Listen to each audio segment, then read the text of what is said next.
Well, it's Wednesday. Just got home from a trip to Calgary, Alberta, and the bad thing about traveling is that sometimes you can't always be home to look after the snow.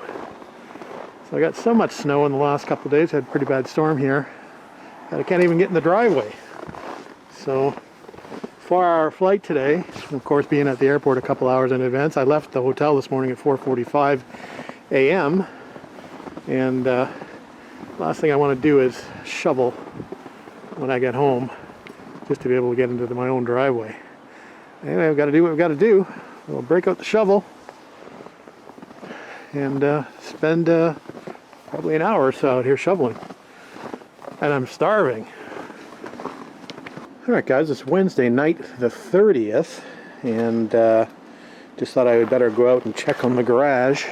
It's minus 21 out, or soon to be minus 21. I think it's about minus 20 right now. It's about minus 31 with a wind chill. So I figured I'd better go out and check the garage to make sure things are not freezing out there. My little heater is keeping up. I don't know if you can tell, but I got the driveway shoveled. Wasn't too bad actually. The snow is nice and light. Anyway, we'll head over to the garage and have a visit and check on the TR250. Anyway, we'll bring you back. Alright, the lights are struggling a little bit to come on full brightness. No wonder. She's only, it's got to be about, it's pretty close to zero out here, so 30 degrees Fahrenheit. So I think what we're going to do is we're going to crank the heater up out here a little bit.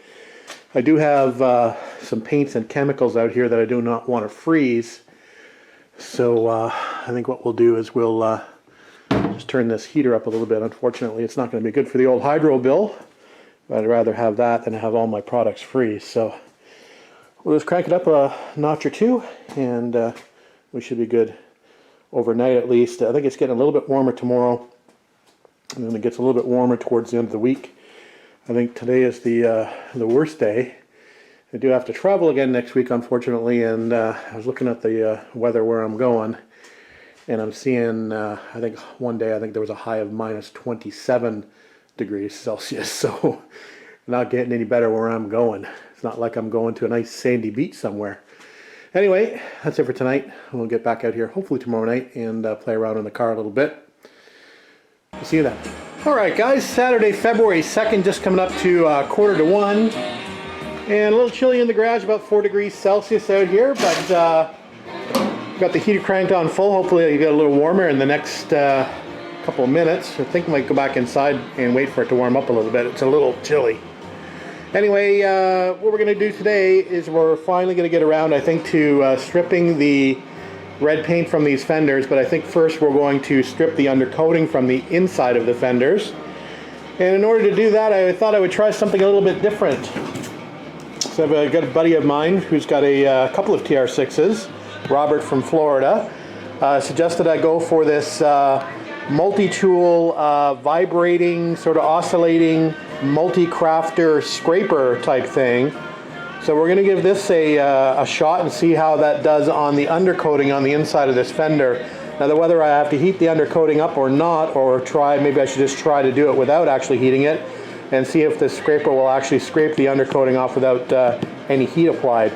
Anyway, we'll give it a shot. I've got a few other projects to do, so if this actually works, I think I've done 3 of the 4 fenders. I've already cleaned the undercoating off, but if this works for this one remaining fender, that's great, but I have other projects, as you know, down the line, so that'll help with those projects as well. So we'll give this thing a shot. We'll get it unpacked. We'll put the scraper attachment on, and like I said, once it gets a little warmer out here, maybe we'll take the fender off, set it up on some stands, and we'll go to town on it with this new little tool we've got, and I'll give you a review on it. Alright, we got it unpacked, and here's what it comes with. Obviously the tool itself, and actually it's got some pretty good weight to it. Feels very sturdy and solidly built, which I kind of wasn't expecting. So that's a good first impression.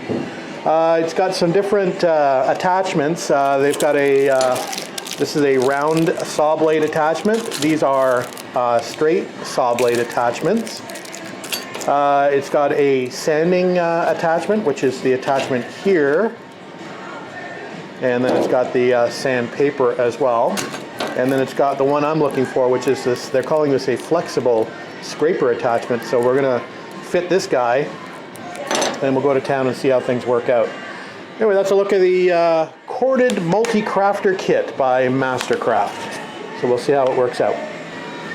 Oh, I should have mentioned that my investment, it wasn't huge in this tool. It was on sale for, I think, 60% off, something like that. I think it was about $60 on sale. So wasn't overly expensive. It would be obviously if it was 60% more. But yeah, 60 bucks I paid for this. So we'll see if my $60 investment pays off. All right, I've got the scraping blade on, and we've given it a quick shot without any heat, and you get some of the dry bits up. Here's an overview of what it looks like inside the fender currently.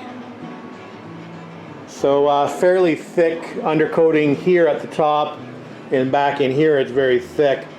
So it actually doesn't touch the thick undercoating. Like I said, it only really scrapes off the, let me see if I can give you a little bit of a shot here of this working, a bit in the shadow.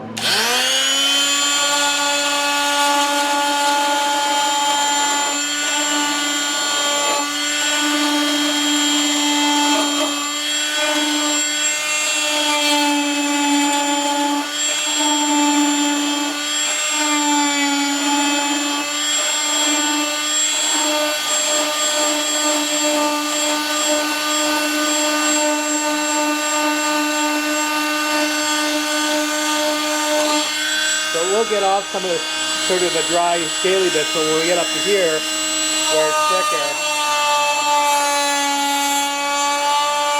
it'll take you forever. So definitely need some heat here. So we'll go grab the cord. Alright, we'll be back. We're going to grab the heat gun.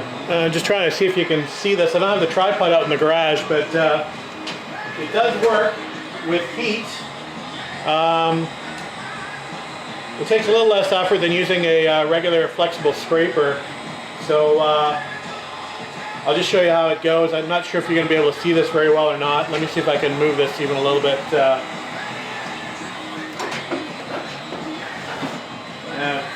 Give it a shot.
I'm finding that the edge of the scraper seems to work better than the flat part. So, you know, if you scrape with this sort of edge of it, it tends to work a little bit better. It seems to scratch the metal a bit more, but if you're a little bit more careful without heat, it seems on the drier, less dewy stuff anyway, it tends to chip it away from the vibration. So I don't know if you'll be able to see this or not, but I'll show you what I'm talking about.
Yeah, the edge of the scraper seems to definitely work better than just straight on. So anyway, just a tip, that seems to work pretty good.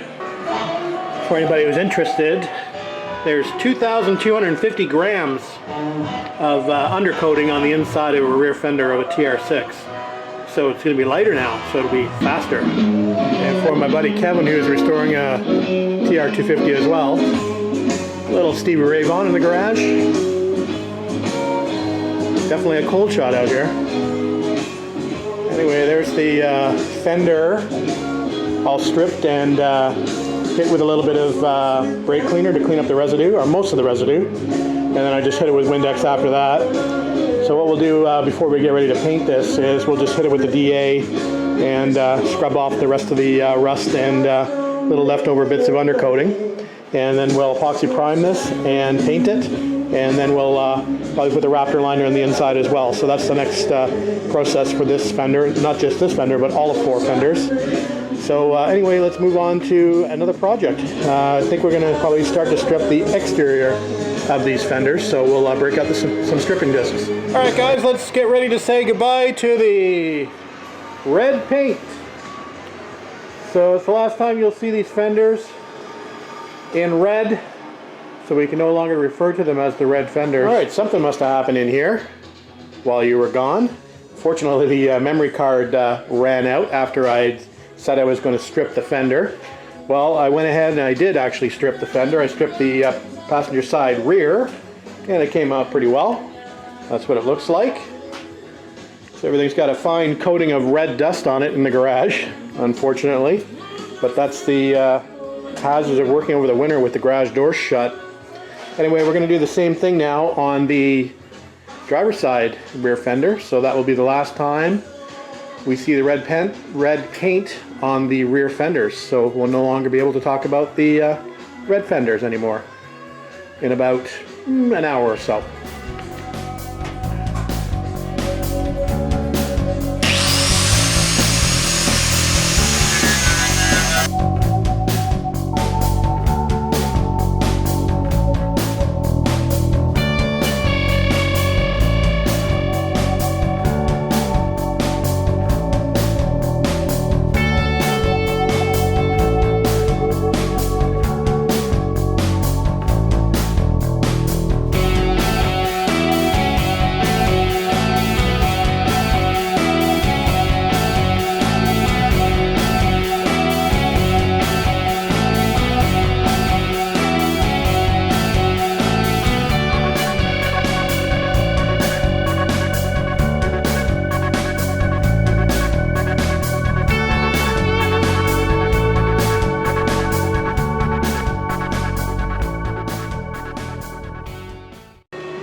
All right, just coming up to 7:30. It's a little bit like a slaughterhouse out here, but the red fenders are done for the most part. Still have a little bit of cleanup in the grooves here and the inner arches. Other than that, I think it looks not too bad. So had to be done at some point. So it's all over but the cleanup for now. So I think we'll get the broom out and give it a quick sweep.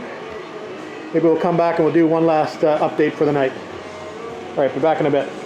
All right, we accomplished what we set out to do today, so that's a good thing. So we're just getting ready to go inside. We did give it a quick sweep out here, but it definitely needs a big blowout with the leaf blower, I think. So we'll do that maybe on a warmer day. Anyway, that's going to be it for tonight. Some of you might be asking, well, why did I use the 4.5-inch angle grinder to strip this fender instead of some stripper? Well, I find that factory paint, factory Triumph paint, which this paint was, really adheres to the fenders well, and it's really not affected that well by the strippers that are on the market these days. So I find it easier to mechanically strip versus chemically strip, although it's probably a little messier doing mechanical strip. At least I don't have to deal with the fumes and the vapors from the chemical stripper with an enclosed garage. Anyway, that's it for tonight, guys. We'll get back out here when we can. Might be a little while, but we'll see you when we see you. Thanks for watching. Have a good night.